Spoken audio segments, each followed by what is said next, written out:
masyarakat yang tercermin di dalam medsos.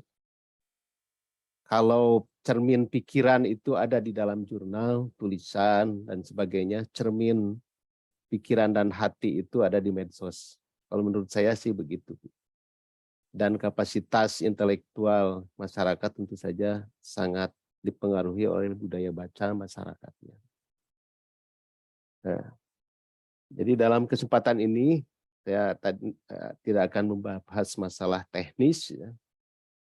Jadi saya kurang update masalah teknis. Ya. Mungkin itu nanti oleh Bu Elis yang akan menyampaikan masalah teknis tentang manajemen perpustakaan ini. Nah, beberapa hari yang lalu, ya, juga tahun 2020 tuh saya menulis di Kompas ya, dengan Pak Hendro Subagio.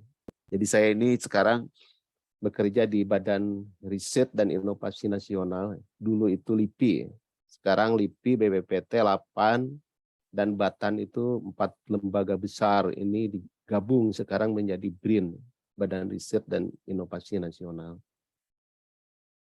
Saya sendiri sekarang menjadi analis data ilmiah. Ini sebetulnya lanjutan dari pustakawan. Tapi di LIPI sendiri sekarang ini sudah tidak ada perpustakaan secara fisik. Terutama yang ada di Kota Bandung itu, di tempat saya bekerja itu sudah tidak ada perpustakaan sama sekali dalam bentuk fisik. Jadi semuanya sekarang beralih ke dalam bentuk digital. Dan tidak ada lagi pembelian buku-buku fisik itu sudah tidak ada. Semuanya dalam bentuk digital. Atau elektronik termasuk jurnal, buku, dan lain sebagainya yang diperlukan untuk mendukung para peneliti dan para analis yang lainnya. Sehingga ya sudah beberapa sejak tahun 80-an tentang akan dibicarakan tentang kematian perpustakaan ini. Tentu saja ini harus kita antisipasi ke depan karena gelombang ini juga akan menerpa kita dan sudah terasa sebagian. Di Amerika sendiri sekarang ini sampai hari ini sudah 350 perpustakaan umum tutup karena kehilangan pengunjung tentu saja. Jadi lebih banyak beralih ke digital sekarang ini. Nah, ini terutama di daerah-daerah perkotaan menurut saya ini akan cepat nanti menimpa kita ini. Jadi itu tentang nasib perpustakaan, dan sekarang perpustakaan banyak kehilangan pengunjung. Dan jurnal sudah tidak tersentuh lagi kalau di lembaga-lembaga penelitian itu.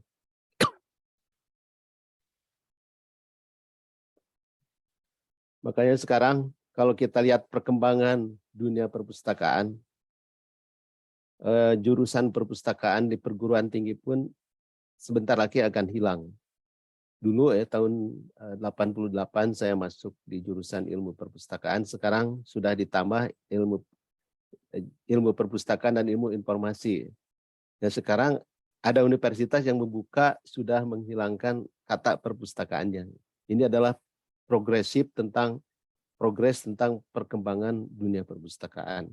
Ini juga harus kita antisipasi sebagai aktivis taman bacaan, karena mungkin saja ke depan ini juga akan melanda taman bacaan, akan kehilangan terutama para pengunjung dari milenial.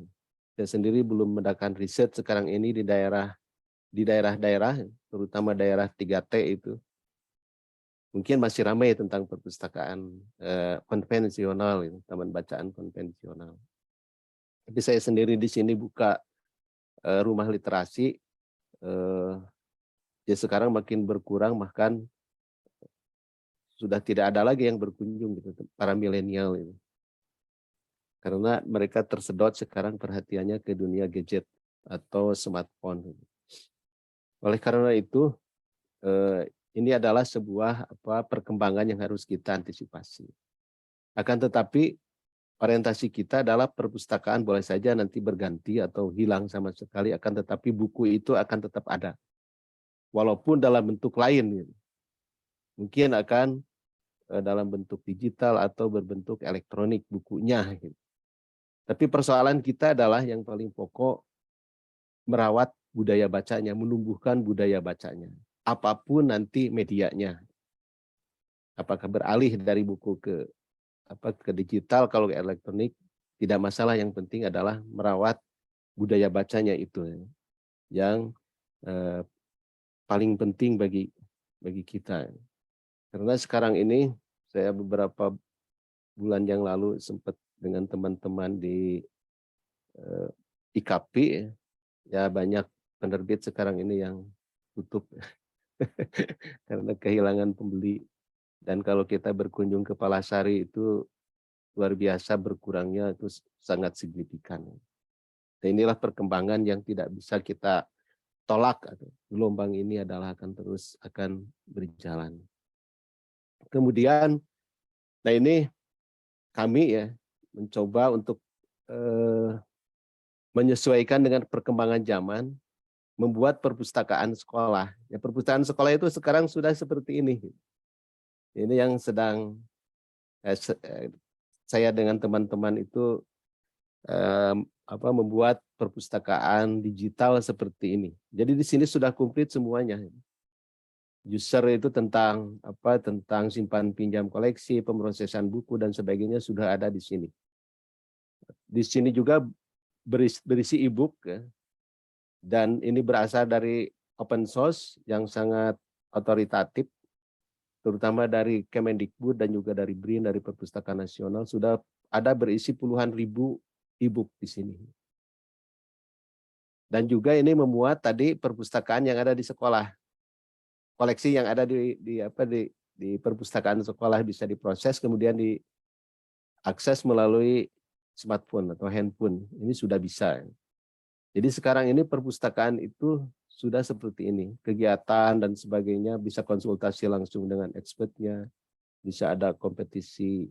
Dan koleksinya juga tidak hanya buku, e-book, akan tetapi juga dalam bentuk video, infografis, dan lain sebagainya. Jadi lebih variatif itu bentuknya. Yang kami sebut dengan Science Theater ini memiliki koleksi tentang film-film sains. Nah ini perkembangannya sudah seperti ini. Seperti ini. Nanti kita bahas secara, kalau ada yang ingin memiliki ini, nanti kita bahas di lain waktu. Jadi seperti ini perkembangan perpustakaan sekali. Jadi perpustakaan sekarang sudah ada di dalam genggaman. Dan ini kita menyesuaikan dengan perkembangan milenial ya, atau zilenial, ya, generasi Z dan milenial yang sekarang sudah tidak bisa dipisahkan dari HP. Dari sini kita juga bisa memantau indeks literasi atau peta pengetahuan. Gitu.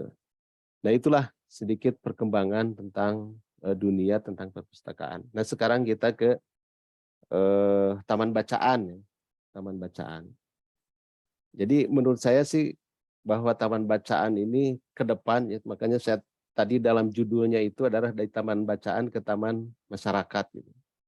Jadi menjadikan taman bacaan sebagai pusat kegiatan masyarakat. Di sini saya menawarkan atau ini hanya semacam ide gitu tentang konsep taman bacaan. Tentu saja di sini mungkin sudah ada teman-teman yang sudah melakukannya.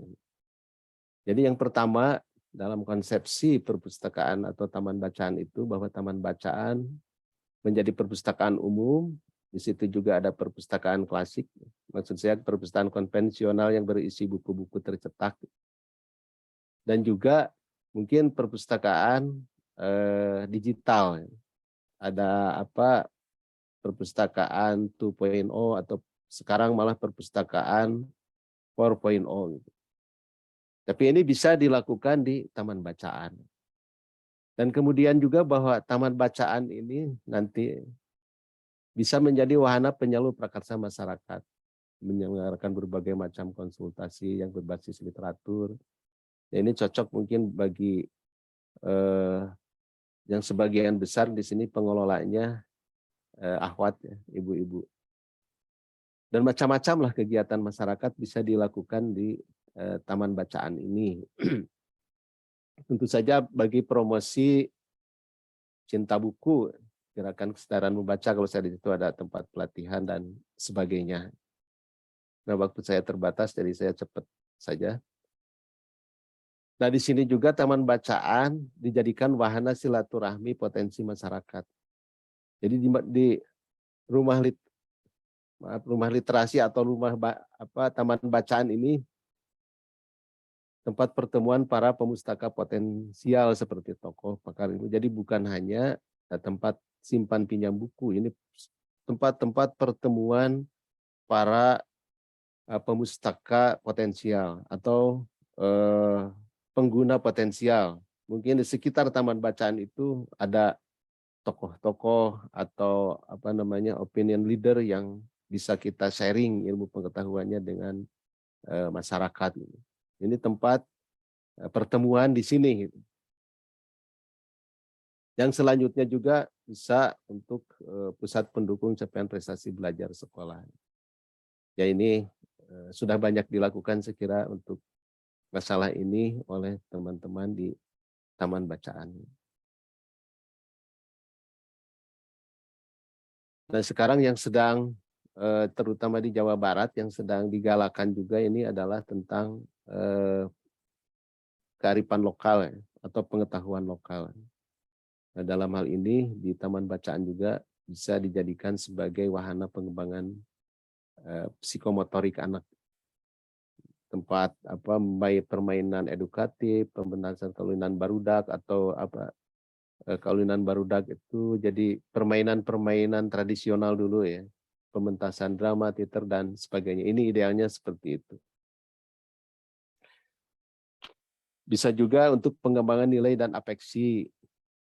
Ya, mungkin layanan storytelling tentang pemutaran film-film edukatif ini yang paling sering dilakukan oleh teman-teman di taman bacaan. Dan yang selanjutnya bisa juga dijadikan sebagai taman baca ini sentra pengembangan hobi dan karir yang lebih terarah dan terukur. Di sini mungkin sudah bergabung ya Mang Yadi itu dari mana? Dari Cianjur ya, yang menurut saya itu kegiatannya tuh bagus sekali ya, dimulai dari taman bacaan, tapi Mang Yadi sekarang concern kepada masalah lingkungan, dan masalah lingkungan ini akan menjadi masalah yang abadi ke depan, tidak akan pudar nih masalah lingkungan ini. Kalau fokusnya nanti ke lingkungan, kami dari BRI nanti bisa bekerja sama karena kami juga banyak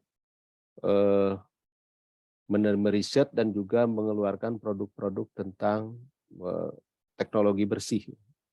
Bagaimana cara mengelola sampah yang betul-betul zero waste. Memakai teknologi, salah satunya teknologi plasma yang sedang kita kembangkan ini, sehingga sampah itu semuanya berarti, betul-betul tidak ada sampah lagi. Nanti ada contoh-contohnya dalam hal ini tentang produk-produk lingkungan yang bisa kita nanti kerjasamakan mungkin melalui jaringan taman bacaan yang ada sekarang ini. Jadi bagaimana kita justru dari taman bacaan ini menjadi pelopor lingkungan bagi masyarakat. Apalagi kalau jaringannya sudah banyak, mungkin ini menjadi contoh nasional bagaimana isu lingkungan itu kita angkat dari taman bacaan. Itu akan dahsyat menurut saya gitu. Kalau ini bisa kita lakukan. Ya, dengan yang sederhana kemarin dari teknologi plasma yang kita kembangkan, alhamdulillah ya, dari sebuah pesantren yang ada di Bogor itu sudah bisa mengekspor cabai ke Jepang yang selama ini ditolak karena Jepang itu sangat sangat menolak produk-produk pangan yang berpestisida. Dengan teknologi plasma ini, jadi si cabai itu bisa dicuci sehingga pestisida dan bakterinya luruh semuanya, sehingga lolos sekarang ini bisa ekspor cabai ke Jepang. Nah ini saya kira salah satu fungsi dari Taman Bacaan juga bisa memfasilitasi masalah ini, terutama mungkin di daerah-daerah yang menghasilkan produk-produk pertanian, ya, sehingga produk pertanian itu bukan saja bisa berskala ekspor, tapi juga bisa untuk mengakses ke misalkan ke hotel atau supermarket yang di situ biasanya ya, misalkan di beberapa mall gitu ya, yang menjual sayur-sayuran di situ yang aware terhadap masalah eh, kesehatan produk ini, gitu. Yaitu bagaimana cara mensterilisasinya produk-produk pertanian, misalkan buah-buahan, sayuran dan sebagainya, memakai teknologi ini. Nah, ini yang kita mungkin ke depan bisa kita kerjasamakan antara baik dalam skala grup maupun dalam skala skala lembaga gitu, dengan BRIN gitu, misalkan kerjasama dengan ini perhimpunan Taman Bacaan Pencinta Rasul ya, Cinta Rasul gitu, yang tersebar di seluruh Indonesia, bekerja sama untuk menggaungkan masalah lingkungan ini akan luar biasa. Nah inilah salah satu contoh mungkin menurut saya gitu ya, tentang peran Taman Bacaan ke depan sehingga menjadi taman masyarakat. Taman ini menurut saya istilah yang sangat bagus, Taman Bacaan. Kemudian juga karena dulu ada yang namanya Ki Hajar Dewantoro itu membuat istilah taman siswa ya. Ada lagi taman pamekar kalau di dalam bahasa Sunda itu. Ya mungkin ini kalau di dalam bahasa Arabnya taman itu menjadi surga ya. Istilah untuk surga. Banyak dikutip di dalam banyak tercantum di dalam Al-Qur'an seperti itu. Nah ini, dan saya kira ini juga sudah menjadi global ya, peran-peran taman bacaan masyarakat atau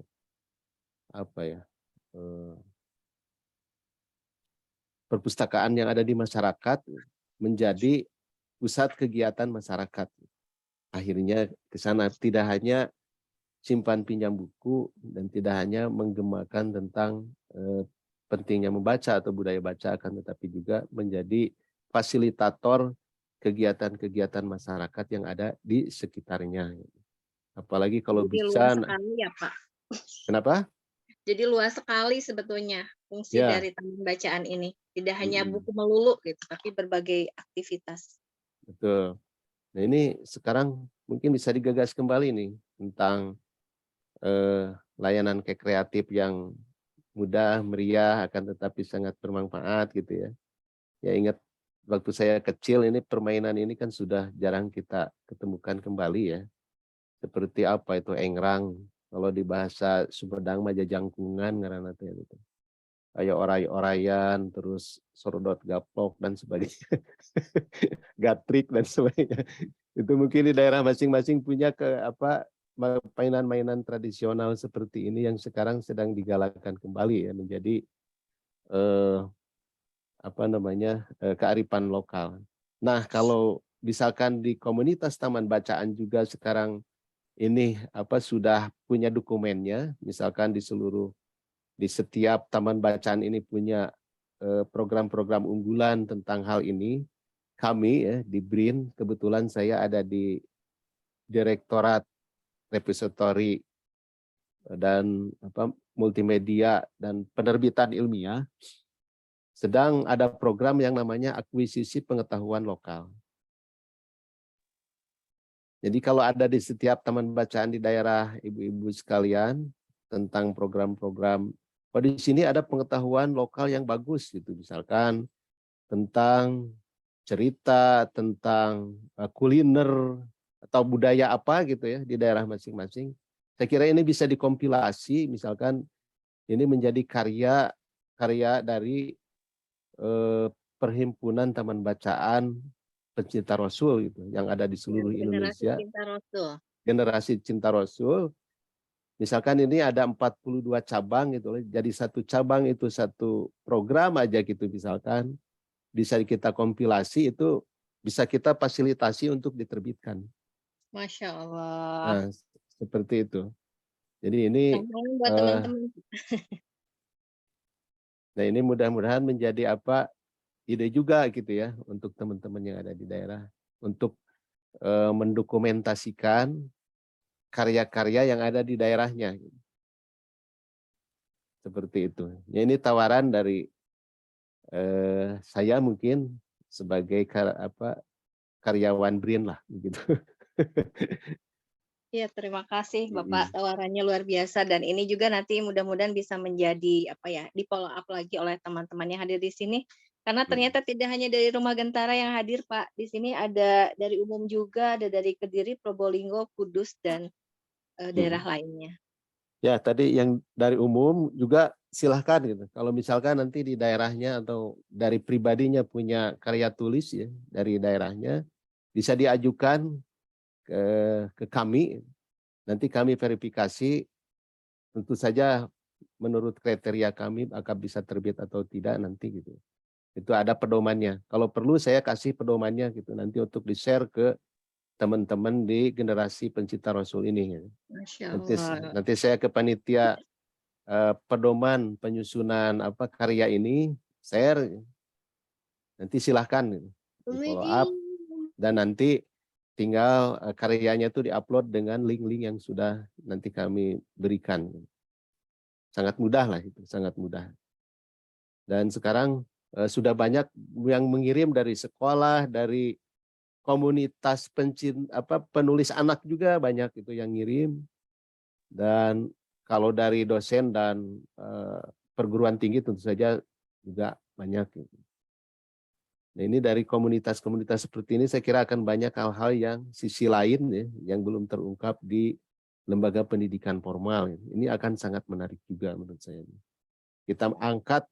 Jadi nanti kalau ini diterbitkannya eh, kita upload di medsos, ya media-media yang ada di BRIN dan ini akan menjadi global dan bisa di-share ke seluruh dunia. Ya mungkin nanti dari Bu Elis Kabupaten Bandung bisa nyusul di Belanda atau Masya Allah, di luar biasa. Turki gitu ya. Siap, Bapak. Itu internasional, Teh. Nah gitu. Amin, amin, amin. Dari lokal go internasional gitu. Nah, ini melalui media penerbitan nanti gitu.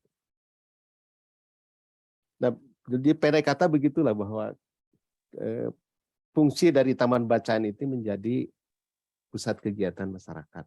Saya kira seperti itu ya. Jadi kan sekarang kalau masalah sumber bacaan ke depan saya kira asal ada pulsa dan sinyal itu tidak masalah lagi.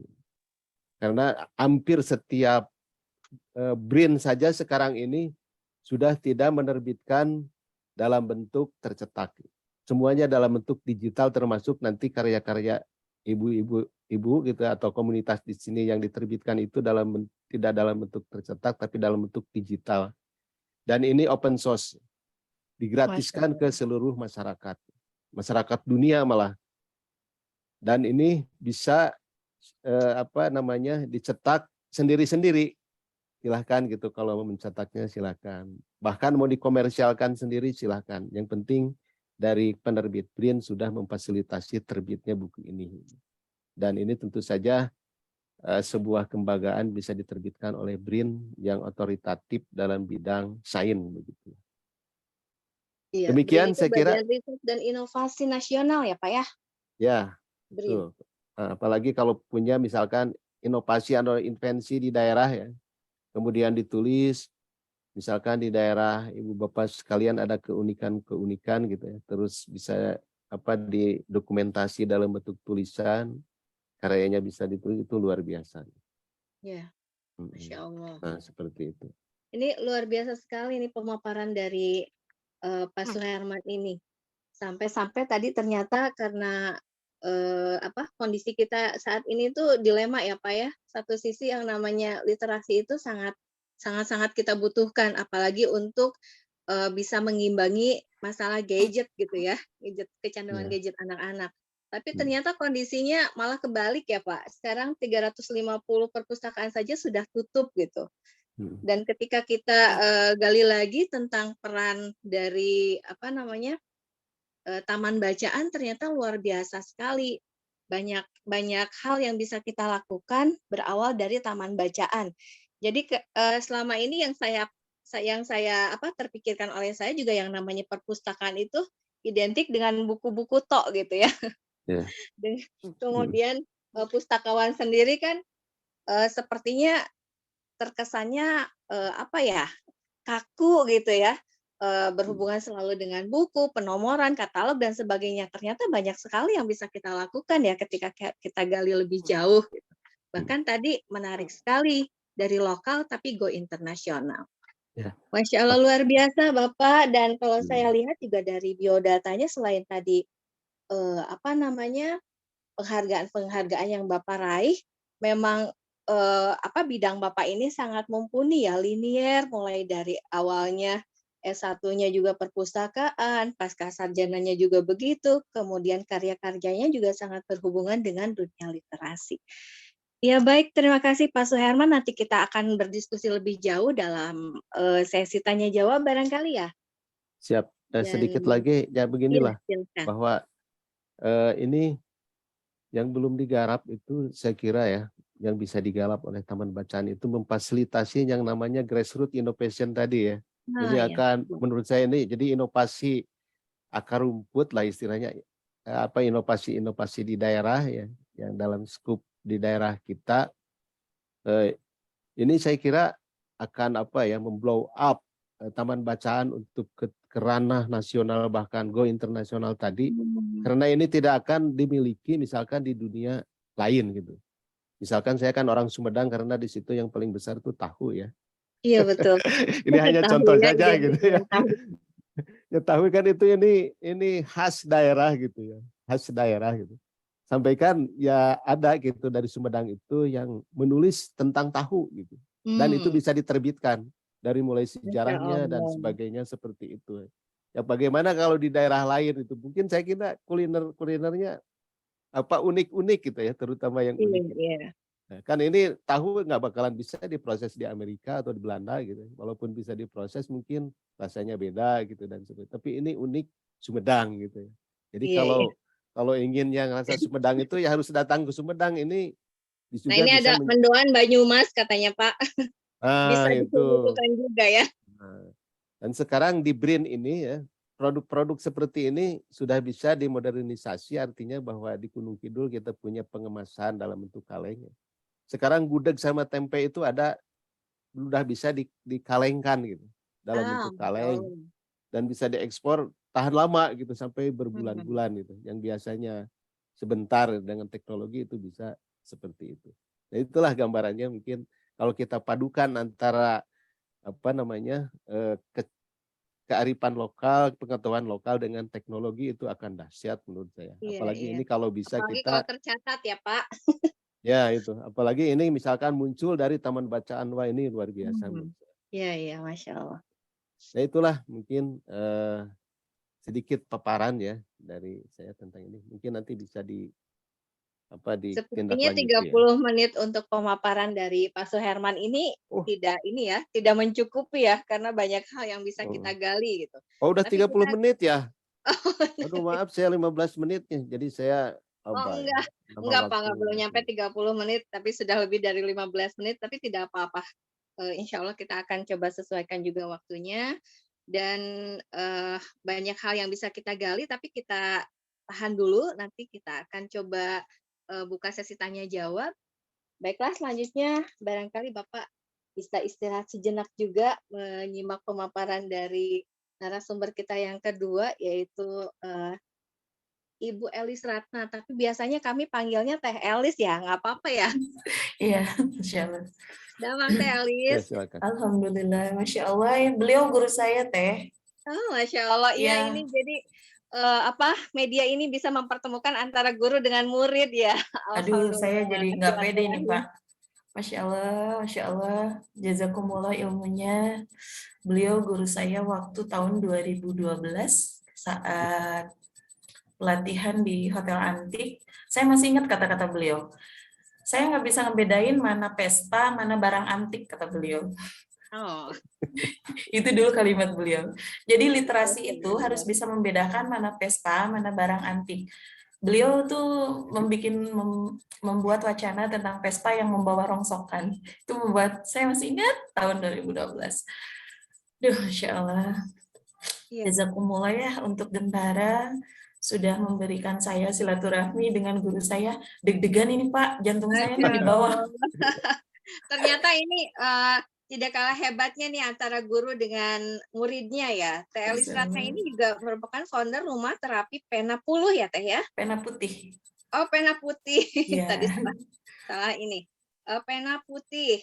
Pendidikannya juga sama di sini, masih satu jalur sebagai pustakawan juga, dan kerjanya juga pekerjaannya juga tidak jauh dari pustakawati gitu ya, berhubungan Ya, dengan Insya Allah. terapi, perpustakaan dan sebagainya. Bahkan di sini beberapa penghargaan sudah beliau raih juga, sebagai di antaranya Sabi Lulungan Award ya, tahun 2016, kemudian sudah diundang juga oleh Presiden kita Bapak Jokowi ya Teh? Bapak Iya, Jokowi? iya. Ya, 2017, kemudian juga hadir sebagai narasumber di Hitam Putih Trans TV, Talk Show di Net TV, bahkan di tempat-tempat lainnya juga biasa menjadi narasumber gitu ya Teh ya. Masya Allah. Dan waktu sekitar 15 menit ke depan kami persilakan untuk Teh Elis memberikan pemaparannya tentang pengelolaan pustaka dan manajemen peminjaman buku di Taman Bacaan. Baik, silakan Teteh. Boleh dibantu share screen-nya sama Nah, Bapak sebagai murid saya izin untuk presentasi apa ya? Ini sebagian keberkahan ilmu dari Bapak Suherman juga yang tahun 2012 kami dulu dikenalkan dengan dunia literasi. Baik, jazakumullah untuk Masya Allah ya, kebanyakan ibu-ibu dan ada bapak-bapak juga. Saya tidak ingin apa-apa, hanya ingin berbagi sedikit pengalaman saja. Ini tentang definisi perpustakaan.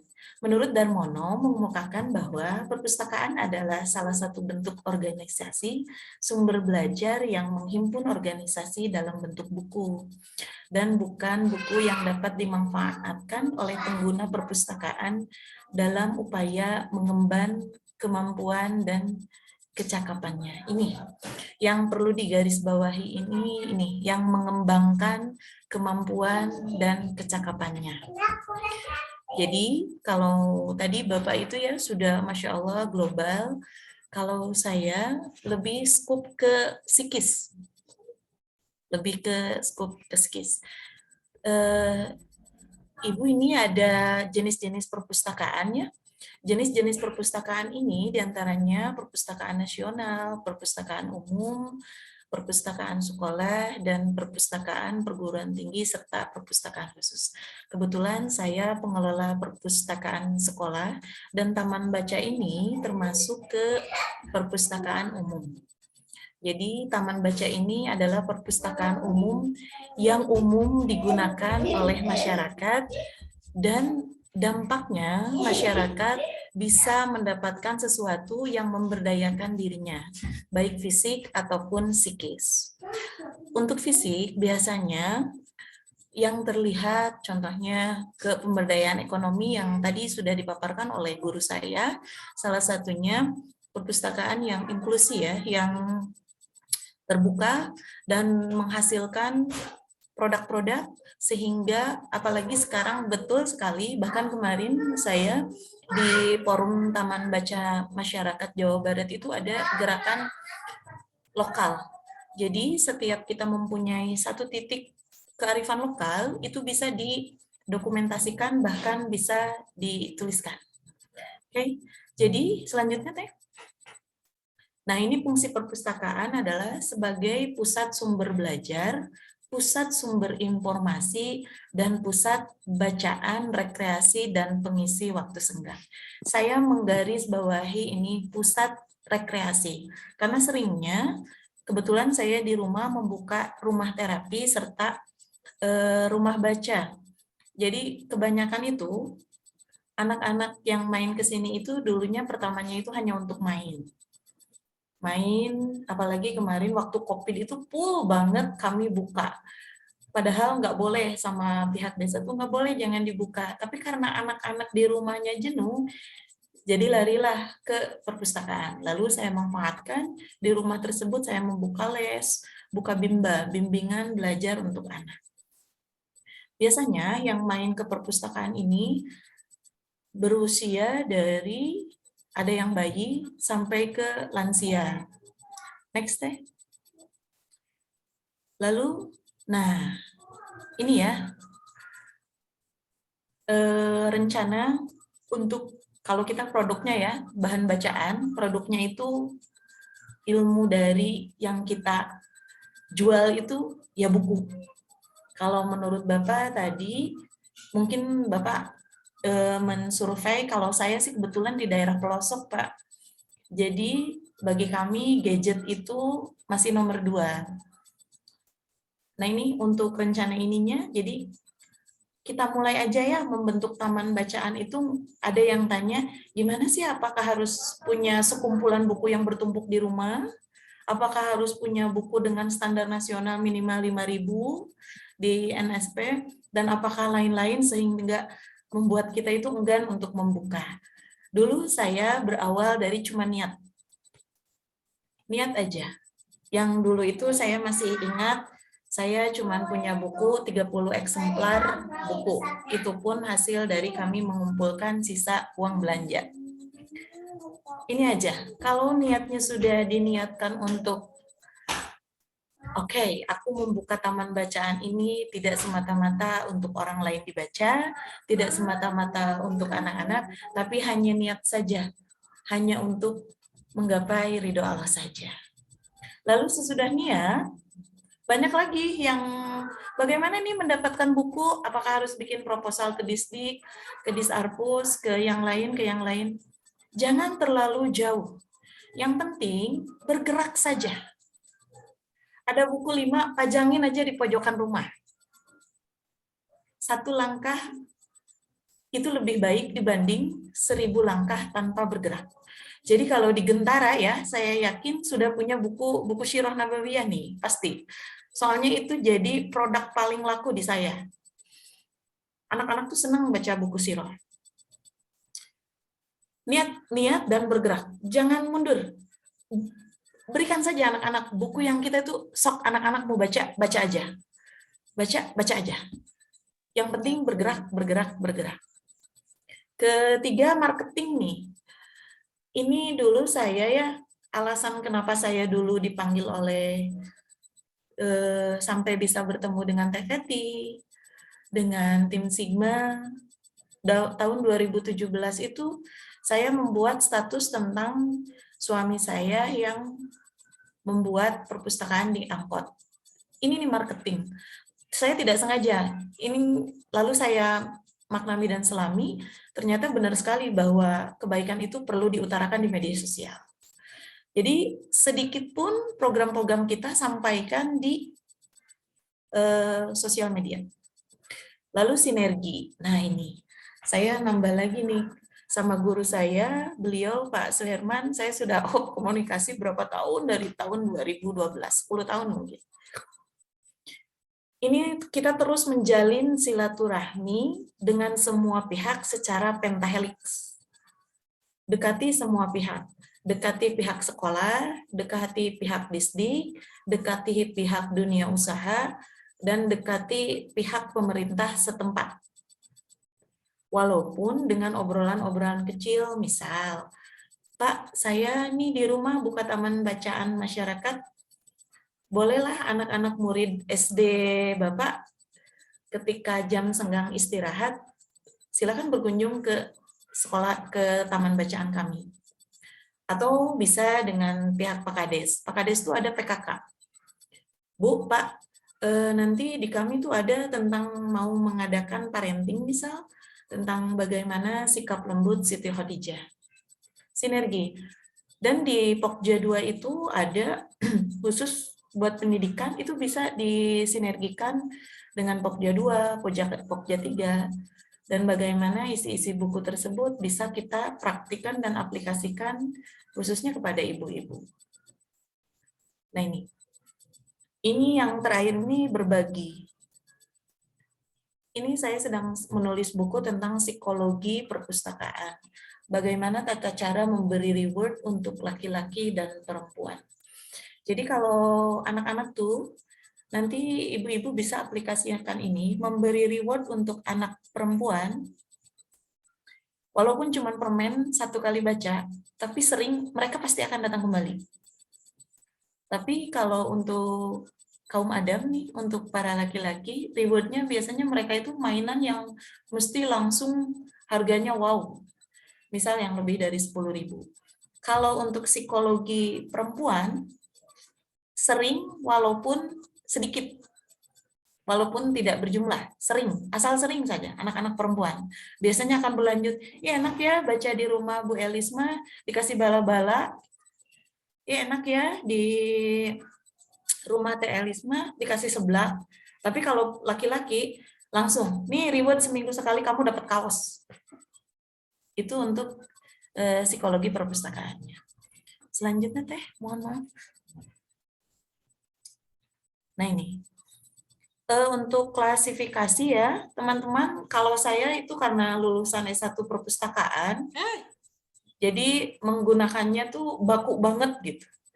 Karena mungkin kalau Bapak dan Ibu di sini masih, maaf ya, masih awal, tapi bisa kok, bisa, insya Allah bisa. Karena ilmu itu tidak ada yang tidak bisa. Saya memakai Dwi Decimal Classification, jadi nih pakai yang 1 00 sampai 99 karya umum dan seterusnya itu bisa dibaca. Kalau untuk agama semua itu bisa di 200 dan lainnya. Ini bisa dibaca. Untuk katalog ini manual dulu. Jadi memakai kartu yang kecil banget, yang isinya itu ada judul, buku, penerbit, dan lain-lain. Kalau sekarang sudah ada softwarenya yang mudah. Bisa pakai Inlist, itu nanti kita bicarakan selanjutnya. Bisa pakai Slims, itu enak. Ketika di-scan langsung muncul buku dan lain-lainnya. Kedetek siapa yang pinjam dan lain-lainnya. Ini perlu waktu yang lebih lama. Nah kalau saya pakainya yang akhir malah. Yang SS, 2S. Suka-suka saya. Jadi kalau saya tuh katanya Teh. karena kan ini Ajarin, kalau Kak. Nah, ini yang suka-suka ini, teman-teman bisa pakai kertas warna, diglobalin aja seadanya buku di rumah. Kan nggak mungkin ya kayak perpustakaan umum yang punya 5.000 gitu ya. Kita memilahnya banyak, pasti memerlukan DDC. Kalau teman-teman tuh pasti yakin kalau di Gentara tuh nggak jauh dari buku Sirah Nabawiyah, buku ilmu terapan, buku parenting. Kasih warna aja 3. Misal yang kuning, buku Sirah, ya. Yang putih, misal kertas warnanya yang putih, buku ditempel. Ini bisa dilihat di sini. Saya kasih contoh ya. Nah, ditempel seperti ini, seperti ini. Ini yang putih. Kalau ini, kalau saya yang putih itu buku kuliah semua. Jadi tinggal ngambil yang putih, nggak perlu dibaca judul dan lainnya. Karena perpustakaan rumah sih, ya suka-suka saya gitu. Yang penting saya nyaman, ya betul. Saya nyaman, saya enak, pengunjung gampang ketika ngambil. Soalnya kalau pakai DDC ini, jadi saya harus memilah, ini saya pakai di lantai bawah. Kalau di lantai bawah udah pakai ini. Tapi kalau di lantai atas, untuk pengunjung yang khusus, saya yang pakai suka-suka ini. Mau kuning, hijau, nanti misal kisah Rasul, hijau, terus teh dan lainnya, ya nanti enak gitu diingatnya. Tulis aja di dinding. Nih, warna ini untuk ini, warna ini untuk ini. Jadi tahap awalnya bergerak dulu aja ya, mengklasifikasikan berdasarkan warna dulu gitu Teh. Nyantai aja, serileks mungkin.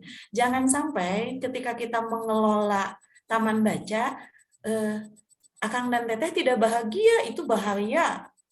Jangan jadi beban gitu ya. Yang pertama itu lakukan apa yang membuatmu bahagia, gitu ya. Bahagia, luar biasa. Jadi segala sesuatu itu ridho Allah turun, hati kita bahagia, pahala mengalir, masyarakat pun disenangkan oleh dengan vibrasi bahagia kita. Gitu. Next lagi teh. Nanti ini nih ya. Ini syarat taman baca ya. Jadi jangan mikir taman baca itu taman yang banyak buku, yang pindah ke taman. Kalau Bapak tadi betul sekali ketika sudah men-scoop rumah sendiri, kita bisa membuat taman besar di masyarakat. Nanti kalau kita sudah muncul dengan ciri khasnya masing-masing, itu pemerintah dengan sendirinya akan mencari kita. Sinergitas itu akan mudah ketika orang, oh ini teh benar ada kegiatan. Nanti desa pun bahkan akan mencari kita dengan sendirinya ketika kita sudah membuat kegiatan. Yang penting ruhnya dulu, geraknya dulu. Nanti selanjutnya yang lain-lainnya itu akan seperti puzzle-puzzle yang bersambungan. Saya dari 2008, sekarang 2022, Masya Allah ya, yang dulu itu cuman bahkan tidak di mana-mana, nggak punya perpustakaan di rumah bahkan saya. Dulu tuh saya cuma pakai ransel, keliling, bawa 30 buku, itu top. Nih, yang penting syaratnya ini ya, ada buku, ada pembaca. Yang paling penting lagi, itu syarat, ini paling penting. Pengunjung yang membaca, pengunjung betah dan asyik di taman baca di rumah kita. Bikin betah dulu psikisnya. Biar kalau punya buku siroh, dibacain buku sirohnya 10 menit. Sini-sini aku ceritakan ya tentang kisah Rasulullah. 10 menit tapi nagih. Jangan sok baca buku, bukunya dikasih, sok baca-baca. No, kita kenalkan ruhnya dulu. Bagaimana asiknya membaca dulu. Bagaimana menanamkan minatnya dulu.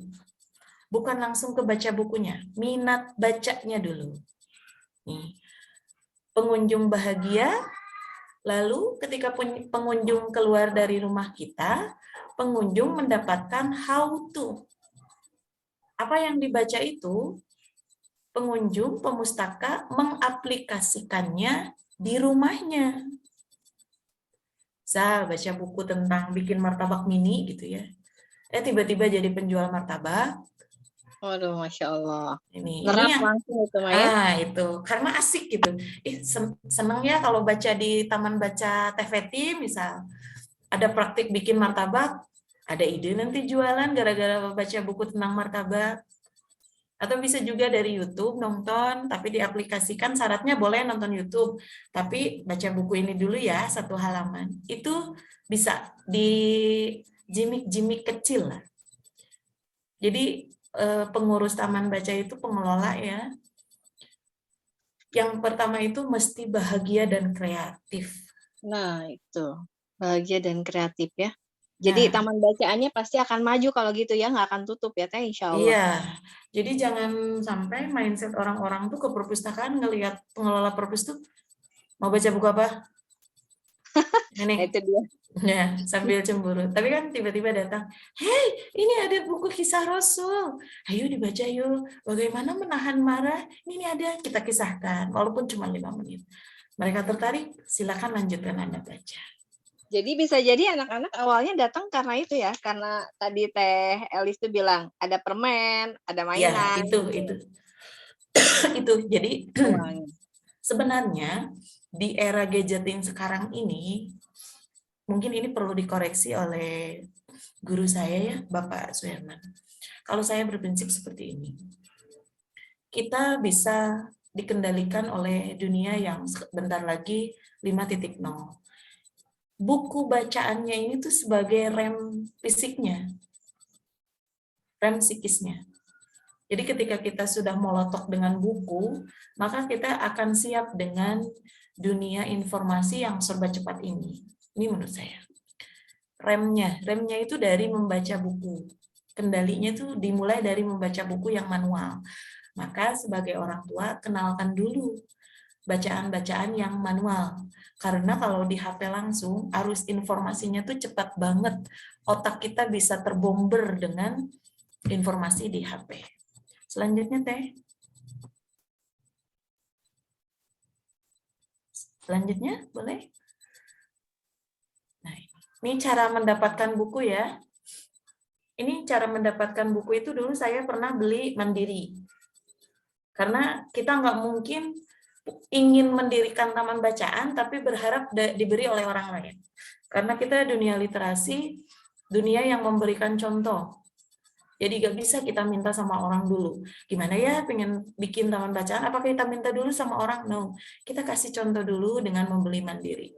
Lalu ketika kita sudah berdikari di kaki sendiri, maksudnya memberikan contoh bahwa kita mampu beli sendiri, biasanya nanti dengan sendirinya akan datang hibah. Termasuk saya, ketika viral itu cuma 50 eksemplar. Sesudah viral, karena terlihat kegiatannya, saya mendapatkan hampir 5.000 lebih. Bahkan saya pernah dari Sigma itu beberapa paket, saya masih ingat. Waktu itu tahun 2018 saya diundang mendapatkan 2 paket. Nah, ada lagi dengan cara wakaf. Ini wakaf ini bisa digerakkan dari masyarakat untuk masyarakat dan untuk bagi kita untuk masyarakat dan untuk anak masyarakat gitu.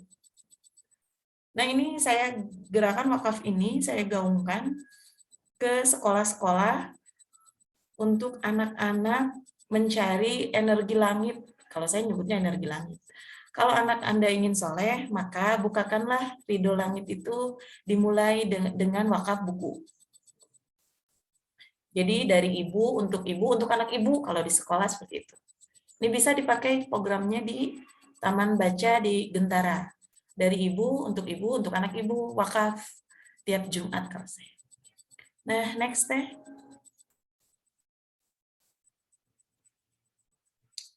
Nah, saya ingin, karena perpustakaan itu tidak akan berhasil tanpa adanya promosi perpustakaan.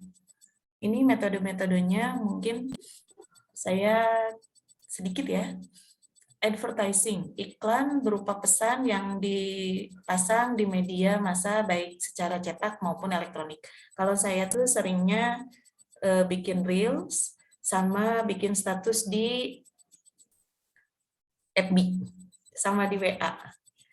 Nah, ini personal selling yang B, interaksi antara pustakawan dengan pemustaka melalui tatap muka yang bersikap edukatif dan menyenangkan. Nah, ini kenapa kalau saya mah lebih senang yang B. Jadi saya memberikan pelayanan yang maksimal ke pemustaka saya. Contohnya, ada ibu yang bawa anaknya candu gadget. Saya bantu, saya kasih referensi bukunya, saya kasih metode terapi gadgetnya, sampai si ibu tersebut bahagia, pulang anaknya sudah tidak candu gadget, dan si ibu itu mencek bahasa Sunda mah patata lepa ya, dari mulut ke mulut tuh lebih cepat. Lalu bawa kembali rekannya 5 orang sampai 10, dan akhirnya kemarin ada klien saya yang dari Irian Jaya, anak yang candu kayak gitu. Itu cuman via mulut ke mulut. Bahkan mulut ke mulut. Jauh sekali Teh. Mulut ke mulut itu lebih ampuh, sekarang mulutnya by WA. Jadi maksud saya mulut ke mulut nih bukan kita nawarin ke orang satu persatu Teh. Jadi satu orang yang datang ke kita, berikan pelayanan maksimal apa yang dibutuhkan oleh pengunjung, pemustaka, baik anak-anak, bapak-bapak atau ibu-ibu. Kalau ibu-ibu, berikan fungsinya buku, misal untuk parenting, fungsinya apa, ke otaknya itu seperti apa. Sosialisasikan hal-hal seperti itu, hal kecil seperti itu, beritahukan ke pemustaka kita. Masya Allah, luar biasa. Jadi contohnya nih, ada yang datang ngeluh misalnya, biasanya tuh taman bacaan tuh pokoknya mah kudu serba bisa weh. Diajak ngajak seblak harus bisa, diajak curhat harus bisa, jadi konselor pernikahan mesti bisa, pokoknya wajib semuanya. Nah, sebagai pelayan masyarakat, saya sering nyebutnya pelayan masyarakat. Jadi walaupun satu orang, tapi layani penuh psikis dan fisiknya semua. Layani satu orang, nanti tuh satu tuh ngekor teh, jadi 5, 10, bahkan bawa yang dari luar kota.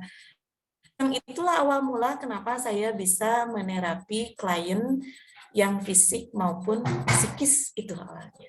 Harus multitasking gitu ya, Masya Allah. Iya, jadi harus nanti. Itu mungkinan. Terima kasih. Mohon maaf. Masya Allah. Harapan saya ya, harapan saya mungkin ilmu ini hanya sedikit dari Allah, tapi saya ingin teman-teman di Gentara itu tadi yang by pelayanan maksimal itu diterapkan kepada lingkungan dulu sekitar kita. Mohon Nah, iya. maaf jika ada salah kata. Jalan-jalan ke Cianjur, bawa baju Cakep. banyak sekali. Cakep. Jangan pernah pantang mundur. Cakep. Karena banyak kebaikan di luar sana. Itu nggak nyambung itu pantun. Masya Allah. Masya Jazakumullah. Allah, luar Khairan biasa katsiran. sekali, Miss. Sepertinya ini teman-teman Gentara ini tidak cukup ya menskedulkan waktu pertemuan dengan kedua narasumber ini hanya dalam hitungan menit untuk presentasi gitu ya. Nah, tapi kita nanti akan gali lebih jauh ilmu dari kedua narasumber kita pada webinar kali ini di sesi tanya jawab. Silakan bagi yang mau bertanya bisa menuliskan langsung di kolom chat dan ditujukan kepada siapa pertanyaannya. Namun sambil kita menunggu pertanyaan ini kepada Bapak Suherman dan Teh Elis, silakan sambil menunggu pertanyaan dari teman-teman, kita foto bersama dulu gitu, Teh Peti dan pihak panitia. Boleh, Ya. boleh. Silakan kepada para peserta yang masih off cam untuk bisa dibuka dulu kameranya sejenak supaya kita bisa berfoto dengan menampakkan diri ya dan saling mengenal satu sama lainnya. Teh DJ bisa dari ini Teh, dari laptop Teh. Di fotonya. Saya kok lupa tadi Teh. Iya Teh, bisa sebentar. Ya. Ini Boleh kasih aba-aba Teh.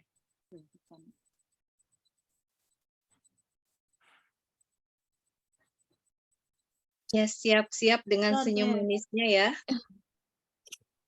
Bahagia kalau kata Teh Elis. Boleh Teh kasih aba-aba. Ya, 1, 2. Ini ada 3 slide ya. 1, Ya. 2, Ya, siap. 3. 1. Slide 2. 1, 2, 3. Slide 3.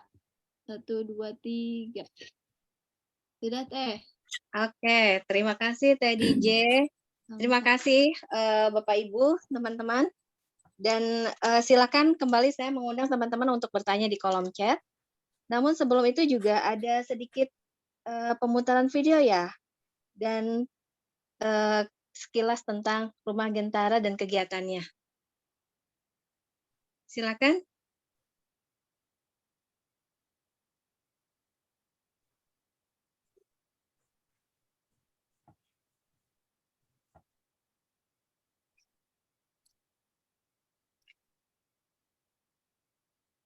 Mau penayangan dulu, Teh?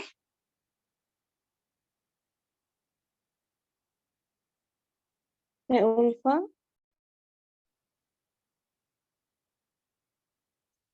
Teh Ulfa sudah siap untuk ditayangkan?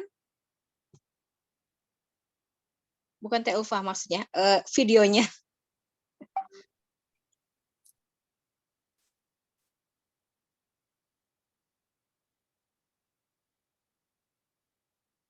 Ya, inilah video dan pemaparan tentang Rumah Gentara dan kegiatannya yang ada di 43 titik di Indonesia.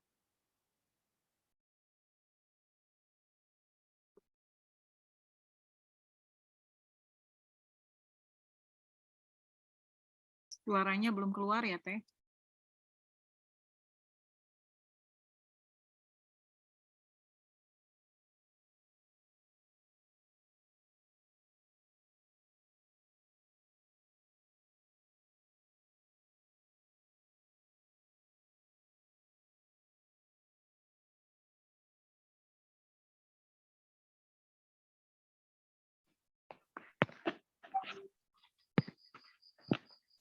Bapak Teh Dini, pertanyaan aja langsung.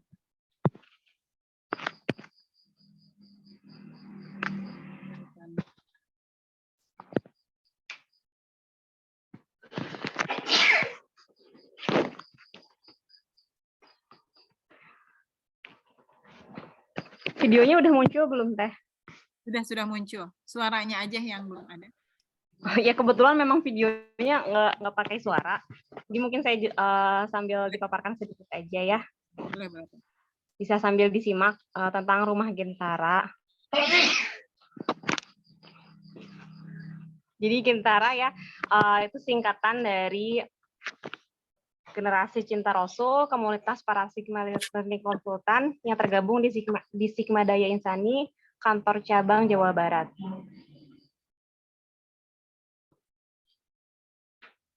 Apa itu Rumah Gentara? Jadi Rumah Gentara itu adalah rumah para pejuang Siroh Gentara yang bertujuan membumikan Siroh dan mengembangkan literasi melalui ragam aktivitas. Saat ini tersebar 43 rumah Gentara di berbagai daerah di Indonesia. Update November 2022, ada banyak ragam kegiatan yang sudah dilaksanakan di Rumah Gentara. Beberapa di antaranya membaca siroh, bukis play, hafalan Al-Quran, outbound, fun making, cooking class, eksperimen size, permainan tradisional, dan lain-lain banyak. Berikut ini ada beberapa dokumentasi kegiatan yang telah dilaksanakan di Rumah Gentara. Ada eksperimen sains, tuh tadi ya, baca buku. Jadi memang banyaknya masih fokus di baca buku, ada masak bareng. Ini kumpulan dokumentasi dari berbagai Rumah Gentara yang saat ini sudah tersebar di 43 titik. Semoga harapannya Rumah Gentara akan terus bertambah, menebar manfaat, membumikan siroh.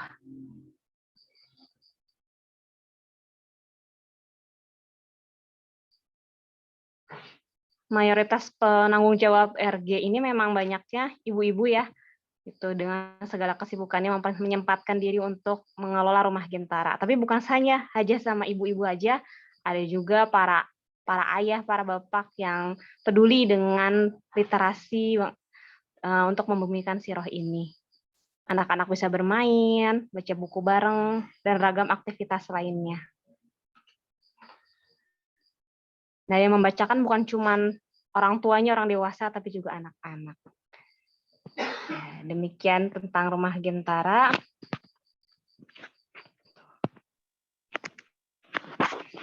Ya, Masya Allah. Terima kasih banyak Teh Ulfa yang sudah mewakili dari tim Rumah Gentara dan panitia menyampaikan tentang sekilas tentang Rumah Gentara ini. Dan Rumah Gentara ini merupakan sebuah wadah tentunya ya, wadah di mana kita berkegiatan, tidak hanya berkegiatan literasi juga, tetapi seperti yang tadi disampaikan oleh Pak Suherman, itu banyak sekali aktivitas yang dilakukan oleh teman-teman di sini. Alhamdulillah dari waktu ke waktu juga kami dari Rumah Gentara semakin berkembang ya. Dari waktu itu saya sempat ikut di webinar itu masih 23, sekarang sudah 43 gitu, sudah hampir 2 kali lipat ya perkembangannya. Jadi harapannya ke depan semakin banyak lagi teman-teman yang di sini mengajak yang lainnya untuk membuka rumah-rumah Gentara di wilayahnya masing-masing ya. Dari Sabang sampai Merauke itu nanti Rumah Gentara itu bisa kita temui gitu. Dan kalau kita bepergian pun kita juga bisa singgah ke teman-teman yang berada di tempat-tempat di mana kita berada. Jadi berasa bahwa dunia ini sempit ya, karena kemanapun kita bisa langsung melihat spanduk-spanduk Rumah Gentara berada di sana. Baiklah, dari beberapa pertanyaan yang sudah masuk, ini banyak yang ditujukan kepada Teh Elis ya. Namun nanti bisa saling melengkapi juga antara murid dan gurunya, Teh Elis dengan Pak Suherman, untuk memperjelas apa yang menjadi pertanyaan dari teman-teman di sini. Di sini ada pertanyaan tentang pengelolaan taman bacaan. Apakah harus juga membuat kode seperti perpustakaan gitu? Itu pertanyaan pertama. Kemudian yang berikutnya hampir senada. tentang mengelola pelayanan peminjaman buku, ya, terutama yang dibawa pulang ya bukunya. Nah, ini bagaimana? Jadi kita langsung saja ya, silakan kepada para narasumber untuk memberikan jawabannya, penjelasannya. Bapak Guru dulu ya. Oh, Saya Pak, panggilnya Pak Guru. Pak Guru, Karena silakan Bapak. ilmu Masya ini saya Allah. sebagian besar dari Bapak. Ya, bisa saling melengkapi antara Ya, guru dengan nanti saya murid. tambah. Hmm. Ya Bapak Guru hanya akan melengkapi penjelasan dari Teh Elis saja. Yang pertama memang kita kalau kita mendengar perpustakaan, filosofi dari perpustakaan itu adalah intinya ya itu untuk memudahkan pencarian buku. Itu filosofis dari perpustakaan. Jadi untuk memudahkan pencarian buku sekarang menambah menjadi memudahkan mencari informasi bahkan data. Ya. Jadi kayak buku gitu. Jadi dalam hal ini apa gunanya DDC nomor klasifikasi seperti tadi dijelaskan oleh Teh Elis ya. Yaitu untuk memudahkan pencarian buku itu saja sebetulnya gitu. Dan memudahkan kembali penyusunannya kembali gitu. Menemukan kembali buku. Filosofinya seperti itu. Jadi tadi kalau memakai warna kemudian juga mungkin tidak pakai DDC, UDC tapi memakai SS ya. Suka-suka saya jadi 3S mungkin ya. Jadi mungkin saja nanti bisa bikin EDC jadi Elis Decimal Classification. Jadi campuran gitu ya, campuran antara huruf abjad dengan warna. Yang penting mah mudah dicari saja, gitu. Filosofinya seperti itu. Lagi pula kan sebetulnya Google itu berguru kepada ilmu perpustakaan. Bagaimana cara mudah mencari informasi. Akhirnya kan sekarang ya seperti itu. Kemudian saya juga tadi sepakat ya dengan Bu Elis bahwa yang pertama itu adalah menumbuhkan minat baca dulu. Ini kalau dalam katakanlah dibahas secara akademis. Kalau kita lihat pendekatan yang dibikin misalkan di buku pedoman budaya baca yang diterbitkan oleh Perpustakaan Nasional, itu pendekatannya itu pendekatan psikologi stimulus respon. Jadi ada buku dulu, banyak buku dulu baru akan menimbulkan minat baca. Nah inilah yang yaitu pendekatan dari Perpustakaan Nasional. Tidak salah sih, tidak salah. Cuma tadi bahwa minat dulu itu juga bisa. Ini pendekatan yang saya nyebutnya pendekatan humanistis. Kalau tadi mungkin kalau kita belajar psikologi itu ada pendiri psikologi lingkungan yang namanya Pavlov, sedangkan yang humanistis itu dari Stephen Covey. Sebetulnya kalau kombinasi dua ini bisa dilakukan ini akan dahsyat. Kalau ini mau diinisiasi misalkan oleh generasi cinta Rasul, ini luar biasa dua pendekatan ini disatukan. Ini pendekatan humanistis jadinya gitu. Jadi ini membangkitkan minat dulu ini dengan katakanlah merubah paradigma dari manusia tentang pentingnya membaca tadi. Saya tadi memperhatikan ini menarik sekali tentang istilah ya dari generasi cinta Rasul. Itu nanti akan dilanjutkan oleh Teh Elis ya kalau tentang peminjaman buku. Ini tentang membumikan siroh. Ini luar biasa menurut saya kalau kita telusuri sekarang ini. Bayangkan bangsa kita ini disebut bangsa yang amnesia sejarah. Jadi kita ini disebut ya nggak menghargai sejarah, tidak tahu sejarah. Faktanya apa?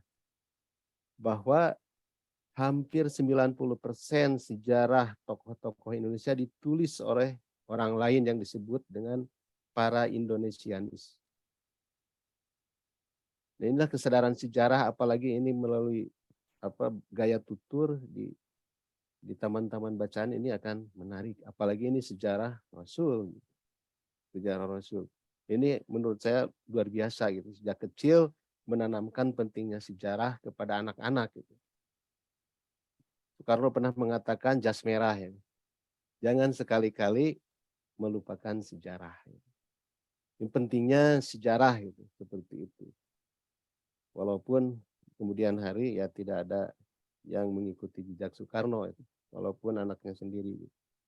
Kalau saya itu mengikutinya, istilah saya itu menjadi jas biru. Jangan sekali-sekali membiarkan buku. Jadi kalau Soekarno mengatakan jas merah jangan sekali-kali meninggalkan sejarah, karena kalau meninggalkan sejarah bangsa akan linglung. Kalau menurut saya jangan sekali-kali membiarkan buku, karena kalau tanpa buku umat akan beku. Inilah antara jas merah dengan jas biru ini perlu dipersatukan. Nah, seperti itulah akan tetapi di satu sisi juga bahwa ada buku-buku tertentu walaupun sekarang zaman digital yang tidak bisa diganti oleh digital. Ada. Kalau saya perhatikan gitu, misalkan sekarang perkembangan buku. Kalau buku ilmiah itu sangat bisa, misalkan satu bab itu diganti menjadi satu gambar infografis gitu. Itu bisa.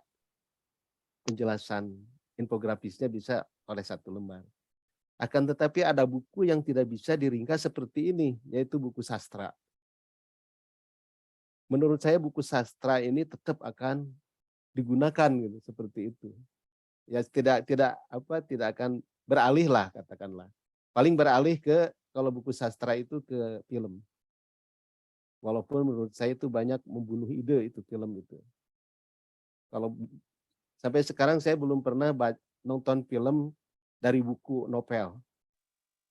Misal gitu ya. Kalau saya baca novelnya Pramudia Antatur gitu misalkan, sosok Nyai Ontosoroh, seorang perempuan yang luar biasa itu bisa hilang gitu misalkan dengan dibintangi oleh bintang film yang ada sekarang yang kita tahu kesehariannya juga kawin cerai, kemudian juga segala macam di metode segala macam. Jadi ide-ide tentang Nyai Ontosorohnya akan hilang. Lebih baik ya tidak nonton filmnya saja gitu. Itu prinsip saya seperti itu gitu. Jadi idea konstruksi seorang perempuan yang ideal itu tetap terjaga gitu. Saya tidak mau dibunuh misalkan oleh penampilan Happy Salma gitu yang menggantikan Nyai Ontosoroh. Biarkan saja. Saya tidak pernah seperti nonton novel yang difilmkan. Jadi ideanya, imajinya masih hidup terus. Ya itulah buku-buku yang tidak bisa diganti walaupun zaman. Dan juga ada sebuah riset bahwa kalau kita baca buku di media, itu paling kuat itu 14 halaman. Ya, kalau generasi saya gitu misalkan generasi kolonial ya, bukan generasi milenial lagi. Gitu. Nggak tahu generasi milenial sekarang kuat nggak gitu melebihi 14 halaman membaca novel katakanlah di HP gitu. Tapi ini tetap akan ada, apalagi siroh gitu ya. Siroh mungkin dari tahun ke tahun, dari tahun katakanlah kelahiran Nabi Muhammad SAW dari lahir sampai wafat per tahun itu ada. Akan tetapi kalau kita baca sirohnya, luka-liku perhidupannya dan sebagainya itu tidak akan tergantikan. Tetap itu harus dibaca. Nah, inilah apresiasi saya kepada gerakan Cinta Rasul yang akan membumikan siroh. Ini menurut saya luar biasa ya. Visi keumatan yang menurut saya ini ya kalau saya jadi Menteri Pendidikan itu mungkin akan menjadi program utama di Amin. pendidikan Mudah-mudahan ya. Pak Suherman jadi Menteri Pendidikan ya. Amin, amin ya Allah ya Rabbal Alamin. Supaya masyarakat Indonesia dari uratan 61 dalam hal melek literasi itu naik ya. Iya. 61 dari 63 negara naik Pak. Jadi ke satu malah amin. Dan program utama saya kalau jadi Menteri Pendidikan itu satu, beternak kutu buku. Bukan aku Masya tuh Allah. buku. Amin, Ciri amin, khas Bapak. amin. Karena itu solusi bagi keterpurukan Indonesia dari krisis multidimensi ya, sebagaimana dulu Rasulullah SAW membangun kota Mekah, kota Madinah itu dengan Iqra, dengan membaca. Iya, betul, Pak, betul. Itulah apa kebenaran ilahiyah itu seperti itu. Iqra. Masya Allah. Itu mungkin Amin. dari saya mah. Bapak Selanjutnya jangan mangga Teh kemana-mana dulu. Elis. Ini sebentar sebelum ke Teh Elis, karena ini juga Lajengkeun. berhubungan dengan pertanyaan kepada Pak Suherman. Nanti Teh Elis juga digabungkan dengan pertanyaan berikutnya. Di sini ada yang bertanya Pak, bahwa taman bacaan itu seperti halnya PKBM ya. Nah, apakah ini perlu izin legal? Kemudian juga bagaimana sih cara mengenalkan literasi pada anak usia dini? Karena kalau melihat dari CV-nya Bapak itu semuanya itu linier gitu ya Pak, bahkan sampai jadi fasilitatornya gitu ya, jadi penasehatnya itu dalam hal literasi dan sebagainya. Nah, ini gimana Pak biar dari sejak dini itu bisa nempel nih mengenalkan hal ini kepada anak-anak? Oke. Jadi sebetulnya kalau saya pelajari dari literatur ya, masalah baca membaca ini. Jadi ada beberapa bagian. Yang pertama itu ada yang disebut dengan pra membaca. Jadi ini ada pra membaca ini lebih kepada pengkondisian. Yang pertama ini kalau kita belajar tentang pendidikan kuantum gitu misalkan, bahwa bayi yang ada di dalam janin kita itu sudah bisa berinteraksi dengan dunia luar gitu ya. Sehingga dulu pernah rame ada yang disebut dengan efek Mozart. Jadi menurut teori pendidikan itu bahwa kalau seorang yang sedang hamil sering mendengarkan musik klasik Mozart itu akan cerdas. Berarti ini intinya mungkin itu bayi di luar ya, di luar itu mungkin itu ada untuk lingkungan di luar. Kalau kita kan asing dengan Mozart gitu. Kita mungkin aya oge Cianjuran atau nasid gitu ya atau murotal dan sebagainya mungkin ke sana gitu. Jadi yang paling pokok bahwa ini luar biasa ya siroh itu luar biasa. Bahwa Nabi mengatakan bahwa untuk pemilih jodoh itu melihat keturunannya. Jadi dari keturunannya. Jadi dalam hal ini ya dari janin dulu, dari janin dulu. Sehingga ada ya kalau nggak salah itu yang dari ITB itu saya lupa namanya aktivis budaya baca juga dia. Jadi kalau istrinya sedang hamil itu diajak ngobrol aja gitu di perutnya itu. Karena dia yakin itu sudah ada interaksi. Gitu. Makanya dalam hal ini juga saya baca di literatur itu di Israel ya, juga seperti itu bahwa anak ibu-ibu sedang hamil itu belajar matematik yang sederhana. Gitu. Makanya kita saksikanlah dalam hal ini ya kita harus akui bahwa orang-orang Yahudi itu pinter juga karena dikondisikan juga sehingga lingkungan juga dikondisikan. Kalau kita lihat pantai-pantai di Israel itu ada yang namanya perpustakaan pantai. Gitu. Jadi kita di mana gitu ada perpustakaan pantai. Gitu. Di Pangandaran asate aya loba ge tukang kaos, tukang asin dan sebagainya gitu. Iya betul. Perpustakaan. Ya kalau Nah, kita lihat kan di tantangan Bali lah masuk ke kita sana. Kalau kita misalkan ke Bali lah gitu ya, itu banyak kan turis-turis yang baca sambil berjemur segala macam. Ya turis-turis lokal gitu, kita ini ada nggak yang berjemur sambil baca dan sebagainya? Itu kan jarang sekali gitu. Ya kalau kita berjemur kan sambil di situ makan pecel dan sebagainya, seperti itu. Jadi dikondisikan juga itu pra membaca. Gitu. Ya kemudian si anak itu kan begitu lahir melihat lingkungannya. Dan secara psikologis bahwa seorang anak itu ibarat busa. Jadi menyerap apa yang ada di lingkungan. Ya kalau dikondisikan di rumah kita juga, misalkan di situ ada perpustakaan keluarga dan sebagainya, kemudian melihat ibunya dan bapaknya juga selalu baca, masa sih nggak diturutin gitu, dikondisikan seperti itu. Coba aja gitu, coba aja.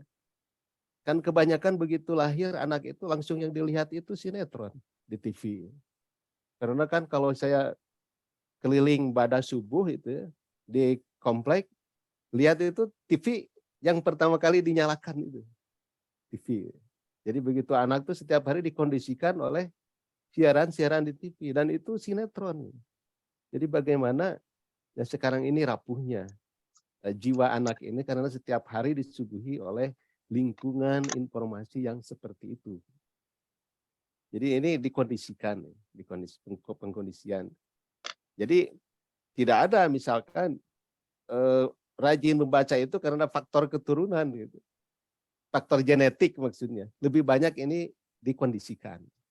Jadi begitulah kalau ingin misalkan anaknya rajin membaca, yang pertama yang paling diutamakan itu adalah pengkondisian. Baik pra membaca yaitu sejak hamil, bayi, kemudian juga mungkin di lingkungan, nanti juga hadiah-hadiah ulang tahun, hadiah apa gitu juga dengan buku, kita kasih buku atau hal-hal lain yang edukatif gitu ya. Bukan hal-hal yang bersifat hiburan belaka. Gitu. Jadi ini lebih ke pengkondisian di sekolah dan sebagainya. Banyaklah cerita-cerita tentang ini. Ya, Masya Sampai Allah. mungkin kalau saya bicara satu tokoh, artinya misalkan dalam sejarah itu ada yang tumbuh membacanya di penjara gitu. Misalkan Malcolm X ya. Itu tokoh The Black Muslim di Amerika yang tidak tamat SMP tapi menjadi gurunya Obama gitu. Kemarin yang memenangkan pemilihan presiden di Amerika. Siapa Malcolm X ini? Anak jalanan, gitu. Masuk penjara, di penjara itu ada perpustakaan yang sangat bagus, setiap hari dia membaca dan menulis, akhirnya tumbuh intelektualitasnya di situ. Jadi itulah lingkungannya. Ya. Jangankan di penjara, kan di Indonesia itu di perpustakaan sekolah, di sekolah aja tidak memiliki perpustakaan. Gitu. Ya wajar saja gitu misalkan kalau budaya baca Indonesia atau budaya literasi Indonesia ini ya peringkat 62 dari 63, 64 atau dari 64 seperti itu. Ini sangat-sangat wajar. Dan ya keadaan kita seperti ini wajar saja bisa dilihat dari apa budaya literasinya atau perpustakaannya. Karena itu cermin sebuah negara, cermin sebuah peradaban. Masya Itu Allah. dari saya ya. Ya, ya. Baik, terima kasih Pak Suherman. Ya, dan tadi kalau untuk ininya Pak, untuk legalnya, apakah memang TBM ini perlu dilegalkan? Kalau bisa kan TBM itu ini ranahnya dari Departemen Pendidikan ya. TBM gitu. Kalau perpustakaan desa itu dari Perpustakaan Nasional. Nah, kalau menurut saya, saran saya kalau kita ingin katakanlah dinaungi oleh kedua lembaga ini, baik dari Perpustakaan Nasional maupun dari Kemendikbud ya melalui TBM-nya, bikin yang netral gitu. Kayak misalkan tadi Taman Bacaan apa Generasi Cinta Rasul gitu. Kan tidak ada TBM-nya di situ tuh. Tidak ada perpustakaan desanya jadi netral. Ini bisa juga kita apa katakanlah dinaungi oleh Kemendikbud, bisa juga oleh perpustakaan daerah yang ada di tempat masing-masing. Karena yaitu kalau di kita masih terkenal dengan ego sektoral ya. Kalau oh ini mah ada wewenangnya Departemen Pendidikan atau Dinas Pendidikan, ini wewenangnya Dinas Perpustakaan dan Kearsipan Daerah gitu. Jadi kita kalau saya netral saja milih dua-duanya gitu. Si Gamang Yadi gitu kan tidak kemana-mana tuh perpustakaan Ya, ini daerah hadir tidak Bang Yadi ini ke udah daerah angkat ke tangan. apa ke pendidikan dinas pendidikan juga tidak jadi besar sampai sekarang kan namanya seperti itu sudah berapa tuh Bang Yadi sekarang kedai kopinya Ya, dan seperti baik. itulah kira-kira tapi Ya, kalau ya silahkan pilihan gitu ya tergantung kondisi di daerah masing-masing kalau mau di apa dilegalkan seperti itu kalau tidak ya seperti itu dan kebanyakan kunci dari maju mundurnya taman bacaan kan tadi kata Teh Elis dan juga Mang Yadi filosofinya kemandirian. Baik, Pak. Itu mungkin. Siap. Terima kasih Pak Suherman. Masya Allah tidak terasa waktu sudah menunjukkan pukul 21.15. Baik, Teh Elis barangkali bisa melengkapi juga untuk pertanyaannya. Ya, untuk yang pinjam meminjam ya. Ya betul, pinjam Kalau bagi teknisnya. kalau saya pinjam meminjam itu cuman pakai buku biasa aja, buku kecil, ditulis disimpan relawan. Tapi yang kalau sekarang ya, yang lebih mudah itu pakai notes di HP kita. Ada notes, bikin aja Excel kecil. Ku HP mah kan ketahuannya kaca canda. Ya betul. Jadi gini, mengelola taman baca itu jangan sampai bikin menguras pikiran kita. Apa yang bisa kita lakukan simpel. Terus tadi ada yang tanya perpustakaan sekolah. Ini gimana Cenah teh pengelolaannya, apakah mesti wajib didisi? Kalau perpus sekolah itu wajib. Soalnya dulu saya pernah ikutan lomba perpustakaan sekolah, itu dicek katalognya, e-katalog, pakai pengklasifikasian apa, pinjam meminjam, buku anggota perpus dan lain-lainnya.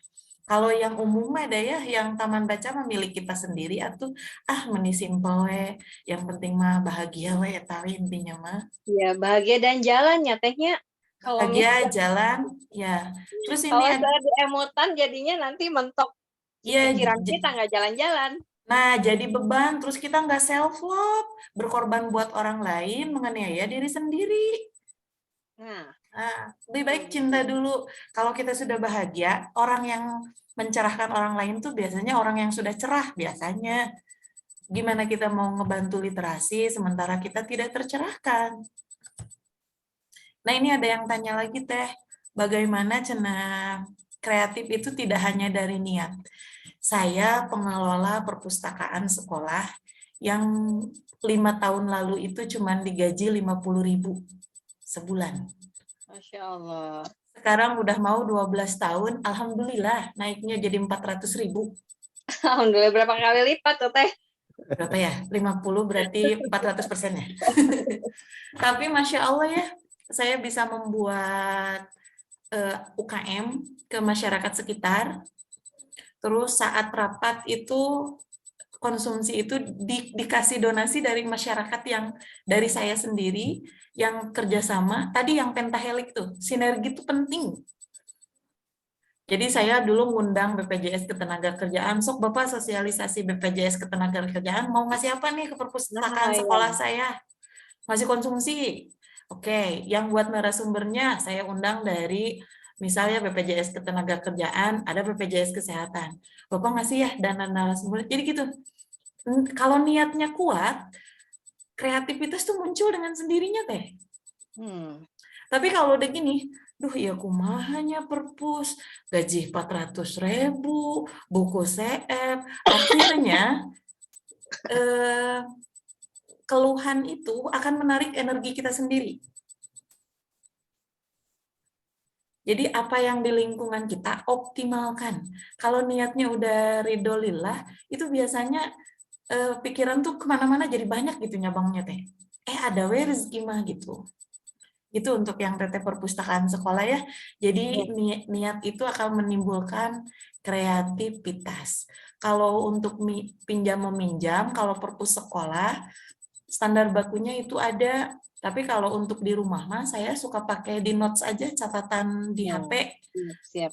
Nanti sama pengelola teteh, ini simpan di notes gitu ya, di WA group. Kan sekarang tuh lebih mudah ya. Iya. Tuh, jadi jelas mah ayah catatannya Teh, jangan sampai nggak ada itu aja. Tuh. Yang lebih simpel lagi mah foto orangnya simpan di catatan. Ini tanggal ini. Nah, itu simpel. Daripada pakai software ribet. Yang simpel weh, foto sama pengelola Teh di grup, catat, simpan di note. Si ini nih pinjam, nanti Teh jadi buronan bulan depan Teh. Nah, foto ini nih. Gitu mungkin ya. Jadi learning by doing ya Teh ya. Jangan sampai kita pengen ideal dulu tapi kita nggak jalan-jalan gitu ya. Ya, kan kata Rasulullah itu ada di kisah Sirah Nabawiyah, kalau Islam itu tidak pernah memberatkan hidup seseorang. Kenapa Nah, perpustakaan memberatkan hidup seseorang? nah iya. Coba catat ya. Catat. Ini Teh, Iya, berhubungan catat. dengan bahagia juga nih, sedikit lagi. Bagaimana Banget. menjaga kesehatan mental diri sendiri tetap waras dan bahagia menghadapi dinamika mengelola taman bacaan katanya gitu. Nah, ini ya. Kebetulan saya tuh sekarang kuliah di psikologi ya. Jadi manusia itu Nah, punya 6 energi. Apalagi ibu-ibu, energinya tuh perlu lebih dari 6. Intinya, ketika tangki cinta kita penuh, ketika rasa bahagia kita sudah penuh, kita dengan sendirinya tidak akan mumet. Nah, kalau tips saya mah ya setiap pagi teh suka ngelihat anak-anak yang ke rumah terapi saya teh, saya suka gini bilangnya, ya Allah mata saya teh masih bisa melihat ya, masih bisa ninggal barudak kacel-ngacelengan, itu aja.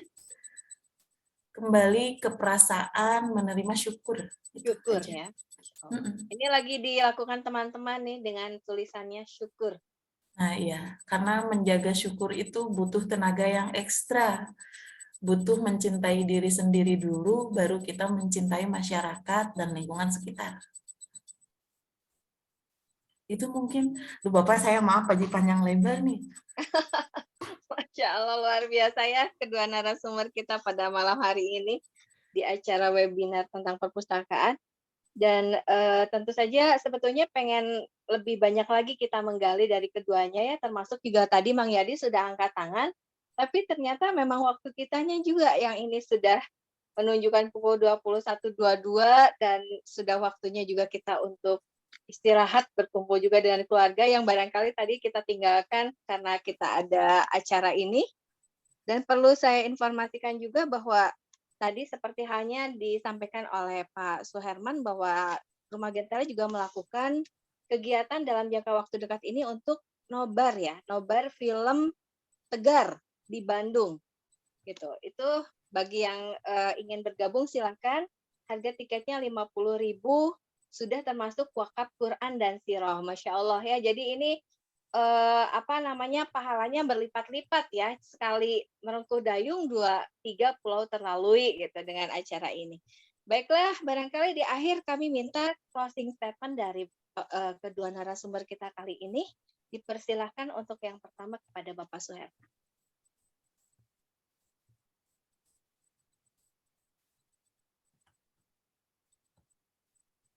Silakan Pak untuk closing statement-nya. Ya, jadi kita sangat percaya ya bahwa peradaban ini dan juga perbaikan individu, perbaikan keluarga, perbaikan negara, perbaikan bangsa, dan juga perbaikan umat dan peradaban dimulai dari membaca. Jadi membangun budaya baca, budaya literasi adalah pewaris kenabian yang harus kita lakukan dengan ikhlas dan rasa syukur. Itulah closing statement. Baik, terima kasih Pak Suherman. Dan Teh Elis, silakan untuk closing statement-nya. Insya Allah ya. Untuk mencerahkan lingkungan kita itu, kita perlu mencerahkan dulu diri sendiri. Salah satunya, menerima semua keadaan dengan rasa syukur. Tidak ada sesuatu tanpa kehendak Allah Subhanahu wa Ta'ala. Jadilah ibu bahagia, karena dengan bahagia kita akan membangun peradaban dengan bahagia pula. Jazakumullah khairan katsiran. Ya, Masya Allah, luar biasa. Jazakumullah khair kepada Pak Suherman dan Teh Elis yang sudah memberikan materinya panjang lebar, menjawab pertanyaan-pertanyaan dari teman-teman yang ada di sini hadir dalam webinar ini, kemudian juga sudah closing statement. Luar biasa sekali ilmunya dan sangat bermanfaat bagi kami tentunya. Tanpa buku umat akan beku, dan lakukanlah semuanya dengan rasa bahagia tentunya ya. Kalau dari kami ada sebuah jargon dari Andalusia untuk bangkitnya peradaban Islam. Jadi semuanya kita yang berkumpul di sini tentu saja punya cita-cita tentang kebangkitan peradaban, itu dimulai juga diantaranya dari literasi ini. Baiklah Bapak Ibu hadirin peserta webinar pada malam hari ini, saya Dina Andriani selaku moderator pada acara kali ini mengucapkan terima kasih banyak atas kehadirannya dan partisipasinya, jazakumullah khair. Mohon maaf atas segala kekurangan. Kita tutup acara ini dengan membacakan hamdalah dan istighfar. Alhamdulillahirabbil alamin. Alhamdulillahirabbil alamin. Subhanakallahumma wa bihamdika asyhadu an la ilaha illa anta astaghfiruka wa atubu ilaik. Billahi taufiq wa hidayah. Wassalamualaikum warahmatullahi wabarakatuh. Waalaikumsalam Assalamualaikum warahmatullahi wabarakatuh. Terima kasih. Sampai bertemu lagi di webinar berikutnya dari Gentara. Jika ada pertanyaan masih bisa dilanjut di WA ya. Izin saya tutup. Ya. Izin saya tutup, hatur nuhun Pak Suherman dan juga Teh Elis dan rekan-rekan sekalian. Subhanakallahumma bihamdika asyhadu an la ilaha illa anta astaghfiruka wa atubu ilaik. Wassalamualaikum warahmatullahi wabarakatuh. Waalaikumsalam. Waalaikumsalam warahmatullahi wabarakatuh.